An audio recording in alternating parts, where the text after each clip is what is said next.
Hello అండి. Sperm analysis అనేది మగవాళ్ళలో చేసే చాలా ఇంపార్టెంట్ టెస్ట్ అండి. సెమెన్ అనాలిసిస్లో మనకి వాళ్ళకి ఎంత కౌంట్ ఉంది, కదిలే కణాల శాతం ఎంత ఉంది, ఆకారం కరెక్ట్గా ఉన్న కణాల శాతం ఎంత ఉంది అనేది తెలుస్తుంది. నా పేరు doctor Suma, consultant 39 fertility centre Vijayawada.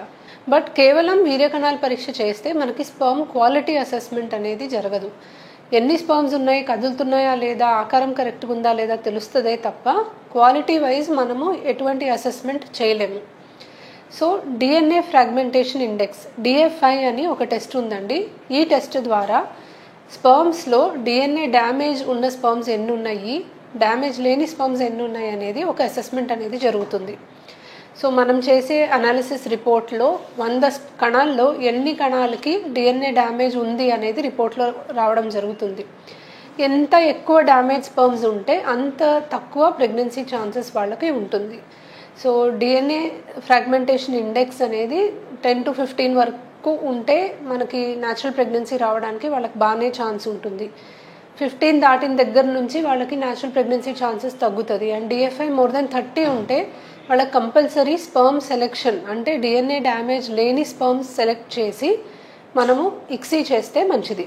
So ఈ DFI పెరగడానికి కారణాలు ఏంటి? సో యూజువలీ ఏజ్ పెరిగే కొద్దీ, అంటే మనకి paternal age more than 40 years or usually మగవాళ్ళకి ఇంకొంచెం ఎక్కువైన 45 years దాటిన వాళ్ళకి డిఎన్ఏ ఫ్రాగ్మెంటేషన్ ఇండెక్స్ పెరుగుతుంది.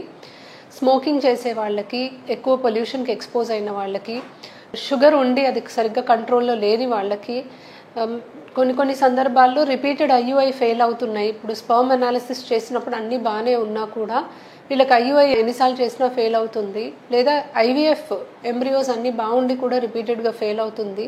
లేదు రికరెంట్ ప్రెగ్నెన్సీ లాస్ అంటాం, అంటే వైఫ్కి ప్రెగ్నెన్సీ వస్తుంది ప్రతిసారి కానీ అబార్షన్ అవుతుంది. అలా 2-3 times వరుసగా అబార్షన్స్ అవుతున్నాయి.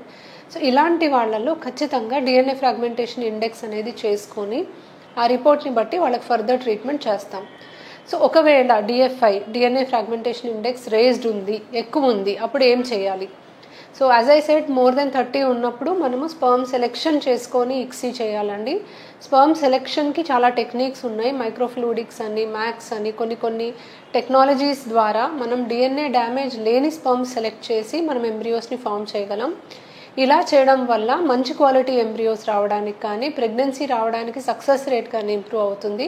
అండ్ అబార్షన్ అయ్యే ఛాన్సెస్ కూడా మనం తగ్గించగలం. సో యూజువలీ ఎవరికైనా కూడా మనము DFI రేజ్డ్ ఉంది అని సస్పెక్ట్ చేస్తాం. ఇందాక చెప్పినట్టు రిస్క్ ఫ్యాక్టర్స్ ఉంటే IVF చేసినప్పుడు కూడా మైక్రోఫ్లూయిడిక్స్ అనే టెక్నిక్ వాడతాము. సో దట్ మంచి క్వాలిటీ ఎంబ్రియోస్ వచ్చి ప్రెగ్నెన్సీ వచ్చే ఛాన్స్ ఉంటుంది.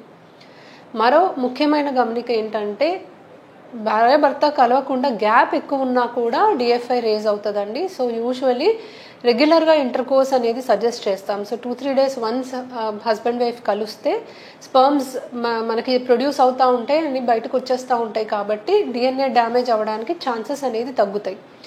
డిఎన్ఏ డ్యామేజ్ ఎక్కువగా స్పర్మ్స్ స్టోర్ అవుతున్న చోట అవుతుంది. కాబట్టి మనము ఫ్రీక్వెంట్గా వాళ్ళని హస్బెండ్ వైఫ్ కలవమని చెప్తే డిఎన్ఏ ఫ్రాగ్మెంటేషన్ ఇండెక్స్ ఆటోమేటిక్గా న్యాచురల్గా కూడా తగ్గుతుంది అండ్ వాళ్ళకి ప్రెగ్నెన్సీ ఛాన్సెస్ ఇంప్రూవ్ అవుతాయి. Thank you.